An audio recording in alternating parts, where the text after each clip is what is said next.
네, 오늘 우리에게 주실 하나님 말씀은 누가복음 2장 51절로 52절입니다. 이 시간 우리에게 주실 하나님 말씀 누가복음 2장 51절로 52절까지의 말씀, 이 말씀을 우리가 한 목소리로 함께 받들어 봉독하겠습니다. 시작. 예수께서 함께 내려가사 나사렛에 이르러 순종하여 받드시더라. 그 어머니는 이 모든 말을 마음에 두니라. 예수는 지혜와 키가 자라가며 하나님과 사람에게 더욱 사랑스러워 가시더라. 아멘. 할렐루야. 우리 모두 자라가며 또 사랑받는 모두가 되기를 축복합니다. 2025년 우리 미소가족 여러분들에게 신앙생활과 인생의 여정에서 성장과 부흥하는 일에 결핍들이 일어나지 않기를 주님의 이름으로 축복합니다. 모든 자리에서 일어나야 할 것이 있다면 자라고 성장이고 사랑받는 것입니다. 그래서 저는 오늘 누가복음 2장 51절로 52절 말씀 가지고 자라가며 사랑받는 순종에 대해서 함께 은혜를 나누려고 합니다. 여러분, 이 말씀 앞에서 우리가 되새기기를 원합니다. 악한 데 미련하고 선한 데 지혜로운 감정과 이해와 공감에 참된 것으로 성장할 수 있기를 축복합니다. 지치고 낙심한 자들의 위로와 힘이 되고 힘이 되는 믿음의 지식들로 성숙하여지기를 축복합니다. 나아가 온유함에서 나오는 존중과 절제와 배려들, 그리고 또한 단정함에서 나오는 부드러움과 침착함과 바르고 순종적인 성품들로 인격적인 사랑의 성장을 이뤄가시기를 간절히 축복합니다. 이처럼 참된 것과 믿음의 지식과 인격적인 사랑의 성장들은 과연 어떻게 이루어졌을까 한번 생각해 보게 됩니다. 저는 자녀들을 키우는 과정에서 쉽게 찾아보지 않을 수 없습니다. 가끔 자녀들의 모습을 보면 깜짝깜짝 놀랄 때가 있습니다. 내가 애던 자녀가 왠지 모르게 낯설게 느껴질 때가 있어요. 가끔. 그리고 때론 달라 보이게 됩니다. 아무리 내가 자녀를 끌어안고 함께 생활을 했음에도 불구하고 가끔 색다른 아이들의 모습을 보여요. 전혀 내가 알고 있던 아이의 모습, 성격, 삶의 태도들을 보면서 깜짝 놀란다는 것이죠.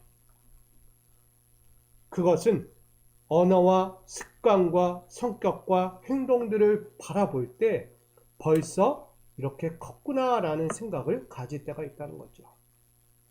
그만큼 성장했다는 것입니다. 그 스스로가 세상을 마주할 만큼 준비가 되었다라고 여겨지는 것입니다. 우리들도 마찬가지였겠지만 우리 자녀들을 보면 복잡하고 불확실한 세상 앞에서 등장하게 됩니다. 복잡하고 불확실한 세상 앞에 그들이 선다는 거예요. 그들은 희망과 불안이라는 이 연단의 과정 앞에 거치게 되는 거예요. 그러면서 자기의 정체성을 발견하고요. 미래를 준비해가는 자녀들을 우리는 깨닫게 됩니다. 그 중심에는 분명히 부모가 있습니다. 그 부모는 자녀들의 정서와 인격과 신앙의 성장을 돕는다는 거예요. 저는 이것이 촉매제의 역할이다. 부모는. 자녀들이 자라가고 성장할 수 있는 촉매제가 바로 부모다. 그래서 부모는요, 늘 자녀들의 거울이에요. 부모가 어떻게 하느냐에 따라서 그 자녀는 그대로 보고 따라간다는 거예요. 뒷모습만 봐도 알잖아요. 내 자녀의 뒷모습이 왠지 낯설어요. 아니, 낯설지 않아요. 늘 익숙해요. 뭐냐면 내 모습이에요. 자녀의 걷는 한 모습이 나랑 똑같이 닮아 있는 걸 보면서 와, 이렇게까지 닮을 수 있을까? 이런 생각도 갖게 되죠. 여러분, 그만큼 부모는 자녀들 앞에서 중요한 역할을 하고 있다는 것을 기억해야 합니다. 자녀들은 그 부모를 보면서 때론 보고 배우고 익힌다는 것입니다. 여러분, 성경에도 이렇게 우리에게 말씀하고 있습니다. 신명기 6장 6절로 7절이죠. 오늘 내가 내게 명하는 이 말씀을 너는 마음에 새기고 내 자녀에게 부지런히 가르치며 집에 앉았을 때든지 길을 갈 때든지 누워 있을 때든지 일어날 때든지 이 말씀을 강론할 것이며 라고 말합니다. 부모는요, 자녀에게 가르치라는 거예요. 그대로 하나님의 말씀을 토시 하나 틀리지 않고 그 어떤 모습에서도 부담스럽거나 불이하거나 때로는 거칠은 그 모습이 일어나지 않고 온전하게 그 있는 그대로의 하나님의 말씀을 그대로 부모는 행동하여 자녀들에게 본을 보여야 한다는 거예요. 이걸 다른 말로 한다면 쉐마 교육입니다. 이스라엘 유대 사회에서 지금까지도 계속 전통으로 이어져 오는 쉐마 교육이에요. 부모는 자녀에게 가르치는 법이에요. 하나님의 명령으로서 말씀을 매일같이 가르치고 매일같이 새기게 하고 매일같이 일상에서 실천하도록 해야 한다는 거예요. 이처럼 사랑과 이해와 격려라는 그 삶의 자리 안에서 지속적인 교육과 실천으로 신앙과 인생의 모범을 보여야 한다고 말합니다. 이것은 자녀의 미래를 돕는 거예요. 내 자녀의 미래를 돕고자 한다면 부모는요, 신앙의 모습이 올바라야 돼요. 흠이 되는 것이 보여서는 안 되는 거예요. 작은 것부터 큰 것까지 내 자녀에게서 뭘 발견하게 해요? 자신을 발견해야 되는 거예요. 지금 여러분들의 자녀가 있다면 내 자녀를 보면서 왜 저 모습이 있을까가 아니고요. 저 모습이 바로 나구나라는 것을 이해를 해야 돼요. 인식을 해야 돼요. 이게 먼저가 되어야 합니다. 나는 그렇게 안 가르쳤는 데가 아니고요. 저 모습이 바로 내가 가르친 거구나. 그걸 깨달아야 하는 거예요. 바뀌어야 한다는 얘기입니다. 바뀌지 않으면 좋은 모습은 더 격려하고 그릇된 모습이 있다면 빨리 수정해야 하는 거예요. 얘가 아니고 바로 나라는 거예요. 그게 우리의 신앙과 인생의 모범이라는 것입니다. 오늘 자녀의 미래를 돕고 성장을 돕는 부모는 길잡이입니다. 그러므로 부모는 그 어떤 자리 앞에서도 온유함과 단정함과 믿음의 실천들로 모범을 보여야만 하는 것입니다. 그러기에 우리 미소가족 여러분들도 지속적인 신앙과 인생의 모범들로 살아가시기를 부탁드립니다. 희망과 불안들이 동반하는 복잡하고 불확실한 세상 앞에 마주할 할 자녀들 앞에서 우린 주의 훈계와 교훈과 양육 안에서 더욱 성장과 변화를 이뤄갈 수 있도록 만들어가는 믿음의 부모, 믿음의 성도들이 되시기를 주님의 이름으로 축복합니다. 그런 의미에서 오늘 우리가 보는 누가복음 2장의 말씀을 보고자 합니다. 누가복음 2장의 말씀에는 순종의 중요성을 강조하고 있습니다. 오늘 우리가 보고 있는 본문은요, 유대인들이 절기를 따라서 지키러 예루살렘으로 향하는 모습이 등장합니다. 유월절, 때론 오순절과 장막절이 되면 예루살렘으로 향합니다. 그들은 예배를 드리러 가는 거예요. 유월절에 어떤 뜻인지 아시죠? 지난날 애굽에서 탈출할 때의 그 기념을 절기로 지키고 있는 거예요. 애굽에서 하나님이 구원하신 사건, 그 은혜를 기억하자는 거예요.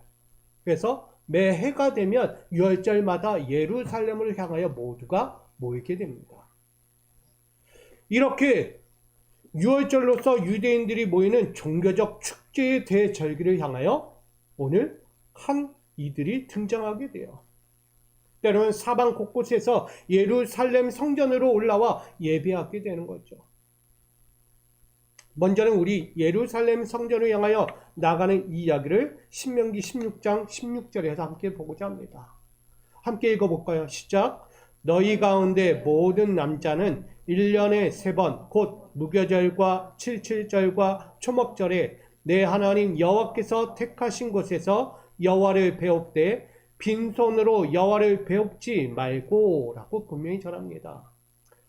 예루살렘으로 향하여 하나님 앞에 예배하라는 거예요. 특별히 유월절 출애굽 사건을 통해서 이스라엘 민족의 정체성을 확립하는 시간입니다. 그래서 하나님의 구원 사건을 기념하면서 어린 양을 제물로 잡아드리며 예배하는 절기라고 이야기합니다. 저는 이 절기를 보면서 한번 생각해 봤어요. 꼭 동일한 건 아니지만 그래도 비슷한 면은 있구나. 우리가 이제 좀 있으면 설 명절을 만날 거예요. 설 명절을 맞이하면서 우린 또 아마 한자리에 온 가족들이 모이게 될 것입니다. 유대인들은 예루살렘에 모여서 뭐 한다고요? 구원을 베푸신 하나님께 감사의 예배를 드려요. 그렇다면 우리는 이 명절에 이 가정의 한자리로 모여서 우린 뭐 합니까? 신앙과 믿음의 결속을 주심에 감사하며 예배를 드린다는 거예요. 원래의 뜻은 다르죠. 명절과 유월절은 전혀 다른 의미예요. 그런데 저는 비슷한 면을 끌어온 거예요. 하나님이 이스라엘의 역사 가운데 구원을 베푸신 은혜를 감사하며 이 유월절에 예루살렘 성전으로 모여 함께 감사와 축제의 예배를 드리는 거예요. 그렇다면 우리 명절에도 무엇해야 합니까? 우리의 신앙과 믿음의 결속을 이루는 거예요. 부모로부터 흘러내려온 믿음의 유산을 잘 받들어서 우리 가정 안에서도 그 믿음대로 함께 살아가자, 함께 이 믿음을 지키자라는 결속의 예배를 지키는 거예요. 얼마나 중요한 시간입니까?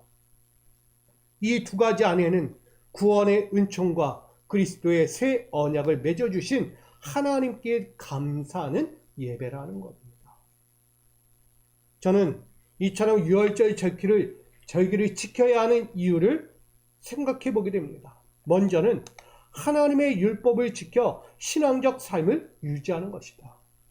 지금까지 지켜왔던 신앙의 삶이 그저 그런 신앙생활이 아니라 하나님이 나에게 베풀어 주셨던 구원과 그 갑절의 은혜들을 되새기며 살아가는 삶, 그것을 잊지 않는 거예요. 여러분, 유대인들이 1년에 한 번 이 절기를 지키면서 어떤 생각 가지겠어요? 그때만 잘하면 되겠지라고 생각하지 않겠어요? 매 순간이 하나님의 구원의 은혜, 그 하나님의 역사 은혜 기억하면서 살까요? 그들도? 쉽지 않다는 거예요. 그러니까 쉐마 교육이 그런 거예요. 한순간도 잊지 마라. 손목에 메고 미간에 붙이고 하나님의 말씀을 내 머리맡에 두고서 살라고 이야기하는 거예요. 잊지 마라는 거예요. 잊지 마라. 하나님의 은혜. 오늘 우리도 똑같은 겁니다. 하나님의 말씀을 지켜 신앙적인 삶을 유지하는 것, 이 유월절을 통해서 한 번 더 강조하고 한 번 더 깨우치고 한 번 더 결속하는 시간이라는 거예요. 또 하나는 하나님께 대한 헌신과 감사의 표현의 행위다라고 말합니다. 하나님에 대한 은혜는 받았어요. 알아요. 깨달아요. 근데 무엇이 필요합니까? 그에 따른 헌신이 필요한 거예요. 우리 신앙의 삶의 고백들이 필요한 것이다. 여러분들은 한 주 동안 어떻게 사십니까? 하나님이 나에게 베푸신 은혜만을 바라보면서 사십니까? 아니면 그 은혜를 가지고 또다시 하나님을 위하여 하나님이 주신 이 땅에서 그 삶을 살아가고 있습니까? 우리는 은혜만 가지고 산다는 거예요. 받는 은혜만. 근데 드리는 은혜가 없어요. 하나님께 매 순간 받는 은혜는 있어도 내가 하나님께 드리는 삶의 은혜가 없다는 거예요. 이게 너무나 일방적이지 않습니까? 기도도 마찬가지예요. 하나님께 구하는 은혜는 있지만 내가 하나님께 드리는 기도의 은혜가 전혀 없다는 거예요. 우린 이 유월절 절기라는 이 말씀 안에서 한번 배워야 하지 않겠는가? 이 중에 바로 예수의 부모가 있었어요. 오늘 누가복음 2장에 예수의 부모가 이 유월절 절기를 따라서 해마다 이 유월절 절기가 되면 예루살렘 성전을 향하여 예배하러 올라갔다는 거예요. 그가 누구죠? 요셉과 마리아예요. 그 부모는 날마다 해가 되면 41절에 증거하듯이 6월절이 되면 예루살렘으로 향하였다라고 전하고 있습니다. 여기에 예수의 부모는 무엇을 통해 배울 수 있습니까? 이 예수의 부모를 통해 무엇을 먼저 배울 수 있냐고요. 우리는 첫 번째 신앙의 습관을 배울 수 있다는 것입니다. 41절에 그의 부모가 해마다 6월절이 되면 예루살렘으로 가더니, 예수의 부모는요 해마다 6월절을 지키러 예루살렘으로 향했습니다. 근데 그 아들 예수가요 야곱의 집을 다스릴 왕 구원자임을 늘 인식했다는 거예요. 예배하러 갈 때에요 항상 기억하고 있는 게 뭐다? 자기 아들 예수는 앞으로 이스라엘의 구원자가 될 거다. 이 야곱의 집에 왕이 될 거라는 것을 늘 머릿속에 기억하고 살았다는 거예요. 그리고 그는 누구다? 하나님의 아들이다. 내 육신의 아들이 아닌 하나님의 아들 예수였다라는 것을 늘 기억하면서 해마다 6월절이 되면 하나님께 가는 거예요. 상징적인 거예요. 6월절은 구원의 역사를 기억하는 거죠. 그러면 이 6월절을 드리러 가는 부모는 뭐 하는 거예요? 내 아들이 그 역사의 현장에 또다시 서게 될 것을 바라보는 거예요. 결국은 어린 예수는 요셉과 마리아에게 있어서 참으로 중요한 존재였다라고 말합니다. 그 부모의 신앙을 이 어린 예수가 어려서부터 보고 배우게 되었다는 것이죠. 저는 무엇을 보고 배웠을까? 이것을 네 가지로 읊어보게 됩니다. 신명기 6장 6절로 7절에 보면 성경을 배우고 말씀을 가까이 하는 삶을 이미 어려서부터 배웠다는 거예요. 유대의 쉐마 교육의 일환으로 어린 예수도요, 그 부모 요셉과 마리아에게서 어린 시절부터 성경을 배웠어요. 그리고 말씀을 가까이 하는 삶에 익숙했다는 것입니다. 이것이 없었다면 그 어린 예수는 성장할 수가 없는 거예요. 앞으로의 큰 야곱의 집을 구원자로서의 역할을 감당하지 못합니다. 그러기에 부모는요 어려서부터 이 가르침이 있었다라고 전합니다. 또한 여호수아 1장 8절에 전하듯 하나님의 말씀을 매일 읽고 암송하는 삶을 이 예수, 어린 예수가 배웠다는 거예요. 부모로부터 이 말씀을 읽고 암송하는 것이요 단순하지 않았어요. 앞으로 큰일을 해야 하니까 자기 뜻이 담기면 안 돼요. 말씀을 읽고 암송한다는 것은요 결국 자기 생각이 들어가지 않는다는 거예요. 오로지 하나님의 뜻만이 들어가야 하는 거예요. 나가 다니엘 6장 10절에 이야기하듯 매일 하루에 3번씩 기도하는 삶을 이 어린 예수도 보고 배우는 거예요. 요셉과 마리아는요 기도하는 생활을 잊지 않았어요. 하나님 앞에 늘 3번씩 기도하는 거예요. 유대법에 따라서. 결코 잊혀지지 않는 신앙생활인 거예요. 나아가 신명기 16장 16절로 17절 절기를 지키는 삶을 이 어린 예수에게 가르치고 익숙하도록 만들었다는 것입니다. 저희도 아이들이 있지만 큐티하는 생활을 해요. 왜 할까요? 엄마 아빠는 목사고 사모니까 당연히 하는 거야 라는 게 아니고요. 말씀을 가까이 하는 것이 내 인생이구나. 말씀을 보고 듣는 것이 하나님을 만나는 길이구나. 이 교회에 나와서 예배하는 삶이 그냥 내가 부모 밑에서 따라가는, 난 부모 자녀로 태어났으니까, 목회자 자녀로 태어났으니까 이 자리에 오는 거야가 아니고, 이 예배 한 자리 한 자리에 나올 때 나는 하나님의 자녀구나, 나는 하나님을 예배하는 자로구나, 이것을 알게 하기 위해서 이 모든 과정을 거치고 있는 거예요. 저희 아이들은 보고 배우는 거예요. 큐티를 하던, 말씀을 읽던, 함께 예배를 하던 어떤 상황에서도 보고 듣는 것이 있는 거예요. 오늘 요셉과 마리아는요, 그 어린 예수에게 신앙생활의 본이 되고 있는 거예요. 습관, 영적인 습관을 늘 보여주고 있었다는 것입니다. 이처럼 하나님의 구원 역사를 되새기는 삶의 쉐마 교육을 어린 예수에게 이 부모는 늘 신앙생활로서 보여줬다는 거예요. 당연히 이 어린 예수는 보고 배울 수밖에 없는 거예요. 여러분, 우리들도 마찬가지입니다.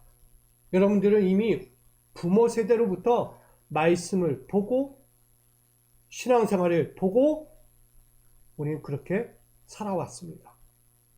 부모의 신앙교육을 보고 들으면서 익숙하도록 우리는 신앙 습관을 이렇게 따라왔다는 것입니다.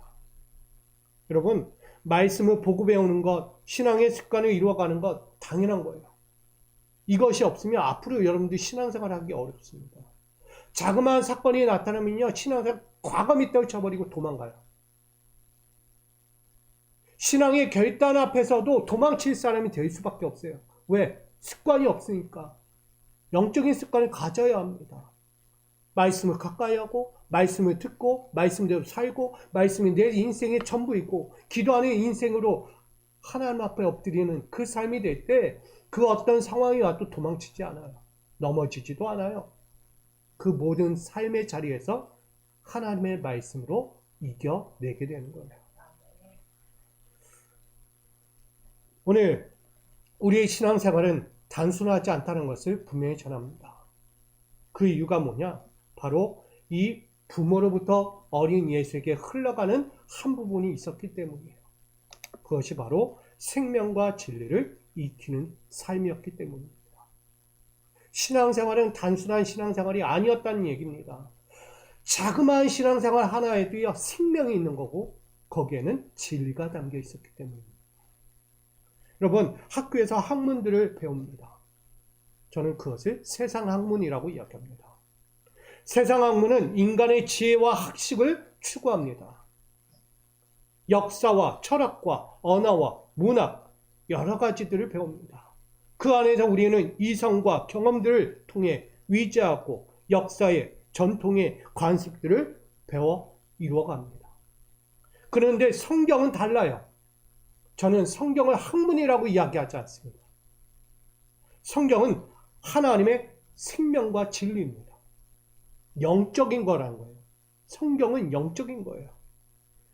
똑같이 책이라고 이야기하잖아요. 우리가 늘 일상 성경책이라고 이야기하잖아요. 근데 성경은 책이 아닙니다. 하나님의 말씀이에요. 영적인 거예요. 그거 어찌 책으로 이야기합니까? 하나님의 말씀이 곧 우리 가운데서 그대로 드러나고 있는 거예요. 살아있는 거예요.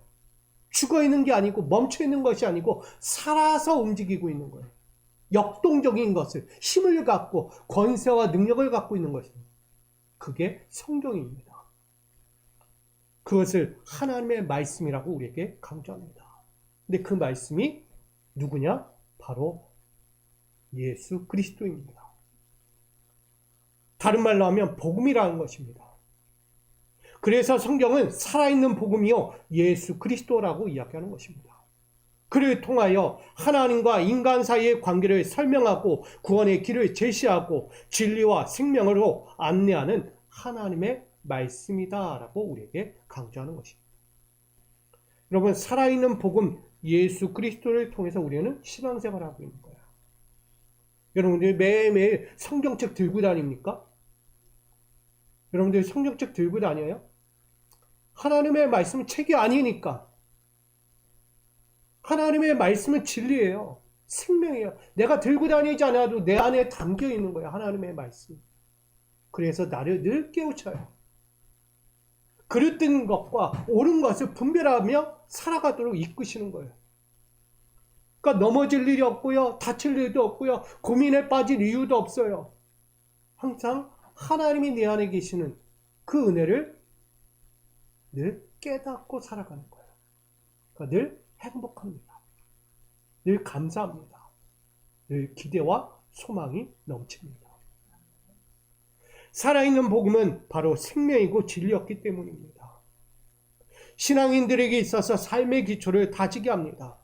하나님의 뜻과 사랑을 발견하게 합니다. 나아가 오늘 그 은혜를 이 어린 예수가 보고 배우게 됩니다. 누구로부터? 부모의 신앙생활을 통해 보고 배운 거예요. 어린 예수는요, 어려서부터 하나님의 생명과 진리의 말씀을 익혔습니다. 부모의 신앙생활이 그렇게 중요했던 거예요. 여러분들은 어떠합니까? 우리 모두가 생명의 진리되는 복음을 익히며 살아가고 있습니까? 다른 말로 하면 말씀 가까이 하고 있냐고요. 하나님의 말씀이 내 중심에 서 계시냐고요. 말씀이 한 주간에도 하나님의 말씀이 들리지 않았고 보이지 않았고 그 말씀과 함께하지 않았다면 우리는 성장하지 못해요. 말씀의 역사를 볼 수 없고요. 하나님의 구원의 역사를 감지할 수가 없어요. 그냥 듣기는 해도 느껴지지 않아요. 옛날 이야기인가 보다. 소설 같은 이야기인가 보다. 그렇게 느껴지는 거예요. 근데요, 예수의 말씀이 내 안에 살아 움직이면 한순간 한순간이 뜨거울 수밖에 없어요. 야, 이게 하나님의 말씀이구나. 이게 하나님이 나를 향한 역사의 은혜구나. 깨닫게 되는 거예요. 각자마다 다 다릅니다.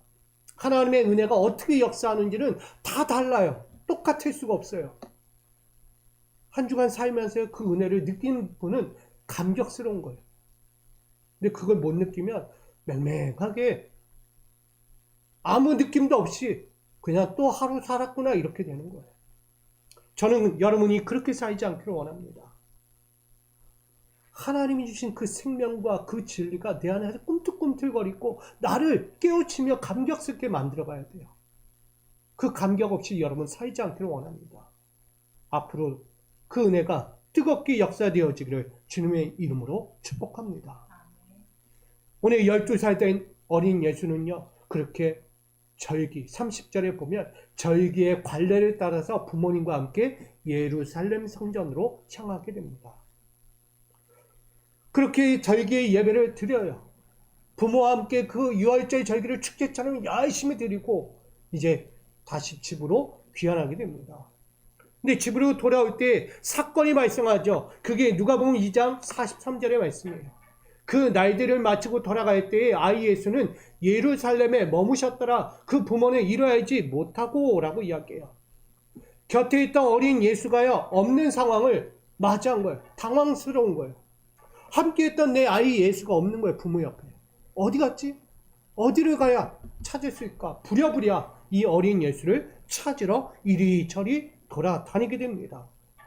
결국은 예루살렘 성전에까지 찾아가게 되는 거예요. 근데 그곳에서 어린 아이 예수가 보이기 시작합니다. 다른 것도 아니라 예루살렘 성전에 머물러 있는 아이 예수를 이 부모가 발견하게 되는 거예요. 그게 누가복음 2장 43절이에요.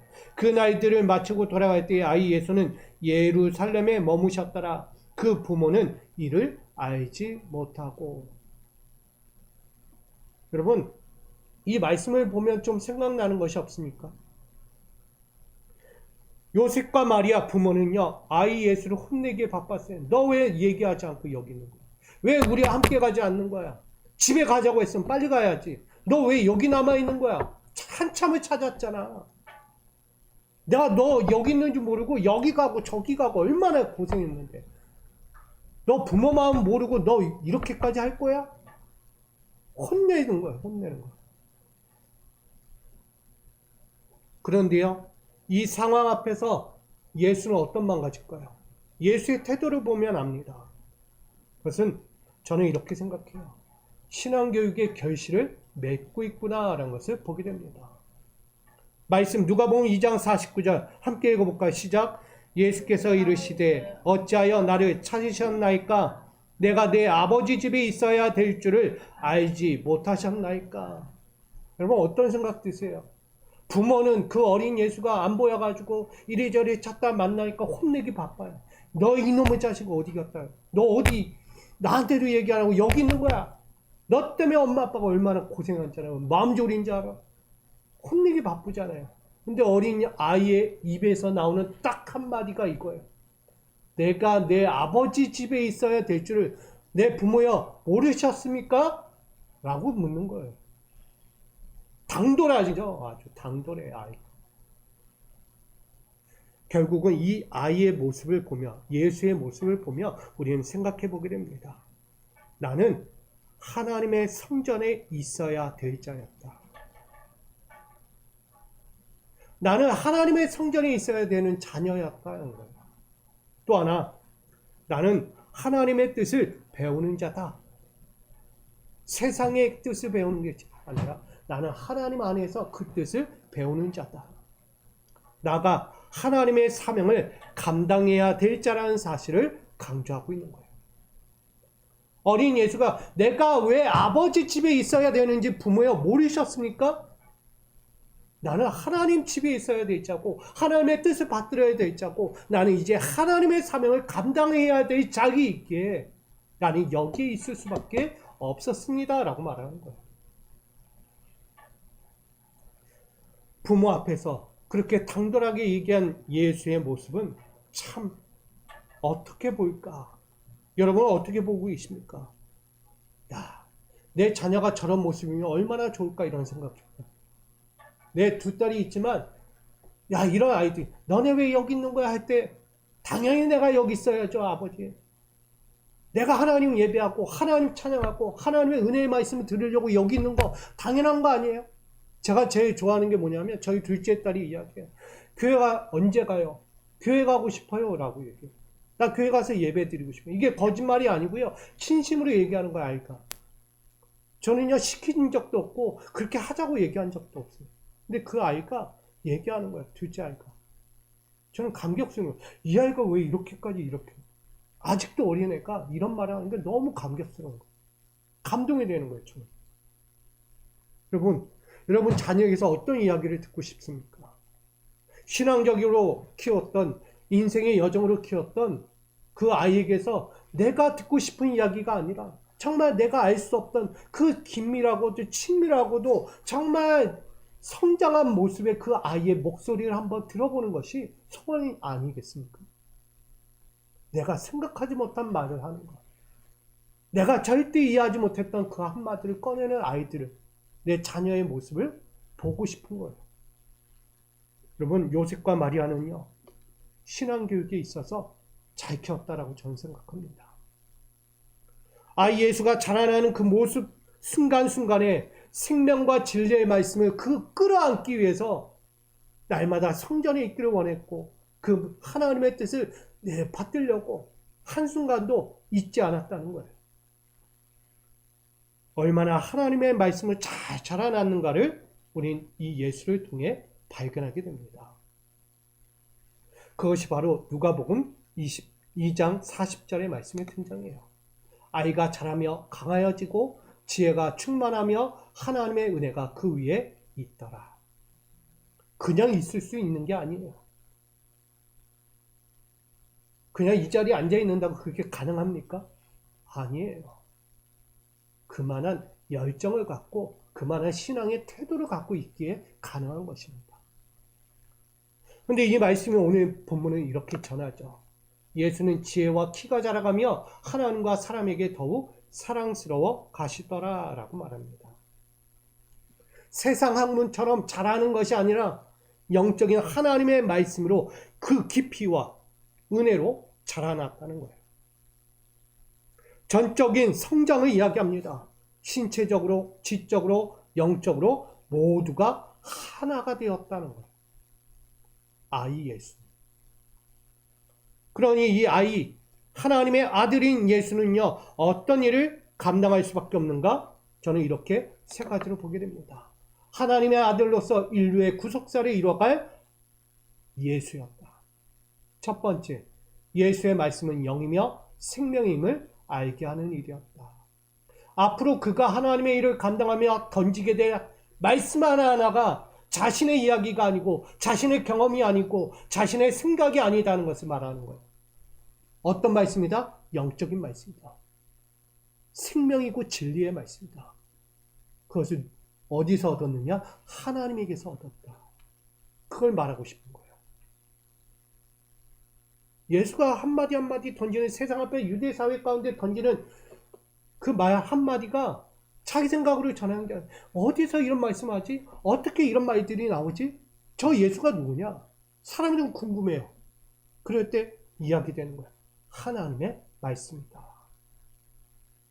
나가 예수는 하나님과 관계를 맺는 유일한 길이었다라고 말해요. 많은 이들이 신앙생활을 해요. 똑같이 신앙생활을 해도 하나님과 어떻게 연결하지? 나 하나님을 들을 수도 없어. 하나님의 말씀을 들을 수가 없어. 하나님이 어떻게 나에게 역사하는지 난 본 적이 없어. 다들 이야기해요. 근데 어떻게 알입니까? 바로 예수 그리스도를 통해 보게 된다는 거예요. 아, 이게 바로 하나님과 관계 맺는 길이구나. 이게 바로 하나님의 길로 살아가는 길이구나. 예수를 통해서 알게 된다는 거예요. 제가 일일이 구하지 않아도요. 다 알잖아요. 어떻게 하면 영생 없습니까? 어떻게 하면 하나님의 나라 가운데 갈 수 있습니까? 어떻게 하면 선한 일을 하는 자입니까? 어떻게 하면 예수를 따라갈 수 있습니까? 성경은 계속 얘기해요. 너희는 거 다 팔아서 가라하는 자 주고 나를 믿으면 구원에 이르고 내 안에 하나님이 계심을 믿어야 할지니라. 그걸 말하고 있는 거예요. 나아가 예수는 죄와 사망으로부터 자유와 해방을 이루시는 분이라는 것을 강조하고 있어요. 예수는 십자가의 길을 가야 할 자입니다. 그걸 강조하는 것이죠. 여러분, 전인적인 성장을 이루었다는 이 예수를 보면 이처럼 요셉과 마리아가 얼마나 이 아이를 정성스럽게 깊이 있게 키워왔는가를 보게 되는 거예요. 잠깐의 사건이 있었지만 그 사건 앞에서 당당하게 얘기하는 아이 예수의 한마디는 우리의 심정을 울리지 않을까. 저는 이런 모습에서 한번 보게 됩니다. 구원의 계승자로서 이제 살아갈 그 인생이 어떻게 살아가야 하는지를 분명히 알고 있었다는 거예요. 아이 예수가. 그렇다면 오늘 이 아이는 지금 어떻게 되었는가? 저는 자라가고 있었다. 자라났다. 이렇게 보여집니다. 12살밖에 되지 않은 아이 예수지만 지금 어마어마하게 성장한 아이의 모습을 보는 거예요. 결국은 그 아이의 성장은 어디서 시작됐는가? 바로 마지막 순종으로 이룬 성장이었다라고 봅니다. 52절에 그의 지혜와 키가 자라가며 하나님과 사람에게 더욱 사랑스러워 가시더라. 아이에게는 감정 변화가 쉽게 찾아옵니다. 그리고 반항적인 태도들도 일으킬 수밖에 없습니다. 그런 아이에게서 무엇이 발견됩니까? 순종이 발견돼요. 이 52절의 말씀에 잘 묵상해 보십시오. 순종이 탁 튀어나오게 돼요. 순종이. 부모에게서 순종이 없었다면, 부모 앞에서 순종하지 않았다면 아이 예수가 보고 배울 게 없어요. 그러나 그 아이가 부모 요셉과 마리아를 통해서 그 앞에서 순종하며 보고 배운 것이 너무나 많았기에 앞으로 그가 가야 할 길에 대해서 준비되고 예배되었다는 것입니다. 예수는 어려서부터 그 부모로부터 순종의 법을 배웠습니다. 이야기했던 말씀을 가까이 했고요. 읽고 암송했고요. 기도의 습관과 절기를 철저히 지키는 습관 가운데 있었습니다. 또한 예배의 삶을 통해서 제사장 직무에 또한 하나님과의 관계 그 안에서 섬기고 그 뜻을 받드는 직무를 하나하나 다 배워왔다는 것입니다. 예수의 신앙생활은 부모의 신앙 행위들을 보고 배우며 하나님을 섬기고 율법 준수와 공경하는 마음과 이웃 사랑에 대한 철저함을 완전히 지켜왔기 때문입니다. 이렇듯 어려서부터 보고 배우고 익히는 순종의 삶을 통해서 하나님과 사람에게 사랑받을 수밖에 없는 예수가 되었다는 것입니다. 이처럼 여러분들도 지금도 늦지 않았습니다. 모든 면에서 작은 순종만으로도 착하다, 잘했다, 칭찬받는 여러분이 되기를 부탁드립니다. 순종하는 거 어렵지 않은데 순종을 싫어할 때가 많아요. 왜? 내 뜻이 앞서니까, 내 생각이 먼저니까. 부모의 생각이 틀릴 때가 많으니까 그거 틀렸어야 하고 안 따라가는 거예요. 부모 생각을. 근데 그 앞에서도요, 때론 순종하셔야 합니다. 아무리 부모가 틀린 말하고 틀린 행동을 할지라도 그 앞에서 때로는 순종할 때도 필요한 것이 있다는 것입니다. 여러분, 오늘 예수의 부모는 귀감이 되었어요.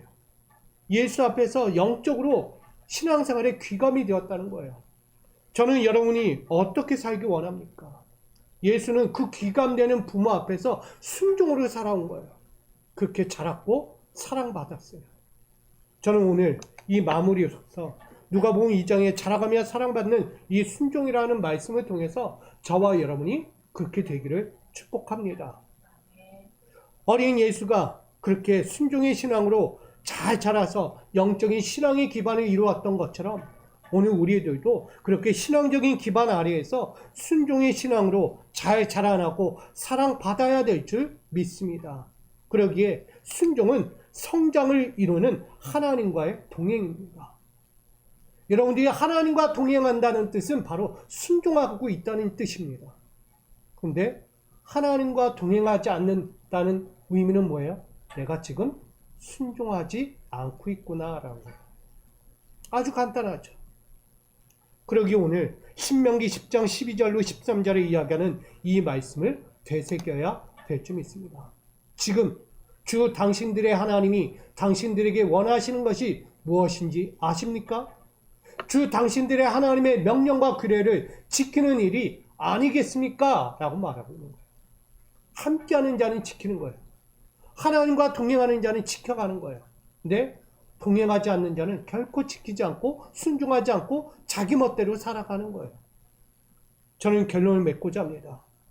오늘 예수는 그 부모의 신앙 앞에서 철저한 순종을 했어요. 부모가 잘했던 못했던 그 신앙 아래에서 말씀과 그 신앙의 기반을 잘 닦았어요. 그러기에 예수는요, 어려서부터 그의 가야 할 길을 이미 준비했다는 거예요. 어떤 길? 야곱의 집, 구원자의 길을 준비했던 예수다. 그러니 당당하잖아요. 내가 이 집, 예루살렘, 하나님의 집에 있어야 될 줄을 부모여 당신은 진정 몰랐습니까? 라고 되묻는 거예요. 여러분, 오늘 우리도 그와 동일한 모습이 되기를 소망합니다. 우리의 신앙생활은 단순하지 않습니다. 하나님이 오늘 여러분을 통해서 이 시대의 구원과 그 십자가의 영광을 이루길 원하십니다. 그러기에 오늘 신앙생활의 습관을 갖고 생명과 진리를 익히면서 신앙교육의 결실들을 맺어갈 수 있는 저와 여러분들이 되기를 축복합니다. 그 앞엔 거룩한 순종이 필요해요. 내 뜻 없고 내 생각이 없는 거룩한 순종이 필요해요. 그 순종이야말로 바로 자라나고 사랑받을 수밖에 없는 성장을 이루게 되는 것입니다. 저는 여러분이 그렇게 되기를 축복합니다. 아멘. 우리 모두 이렇게 살아가는 믿음의 인생 되기를 주님의 이름으로 다시 한번 간절히 축복합니다. 우리 이렇게 인사합니다. 순종으로 자라가며 사랑받읍시다. 순종으로 자라가며 사랑받읍시다. 네, 순종으로 자라가면 사랑받을 수밖에 없는 거예요. 이 기본적인 신앙의 원칙을 여러분 다시 한번 이 시간부터 지키며 살아가기를 소망합니다. 주님, 우리에게 주신 순종의 삶이 있습니다. 그 순종의 삶을 오늘도 잘 지키기 원합니다. 믿음과 신앙의 인생에 결코 헛됨이 없는 가장 이득이 되고 가장 복이 될 수 있는 이 순종을 통하여 다시 한번 자라가며 하나님 앞에서 사랑받고 많은 이들 앞에서도 사랑받을 수 있는 우리 믿음의 성도들로 살게 하여 주시옵소서. 예수 그리스도의 이름으로 기도합니다. 아멘.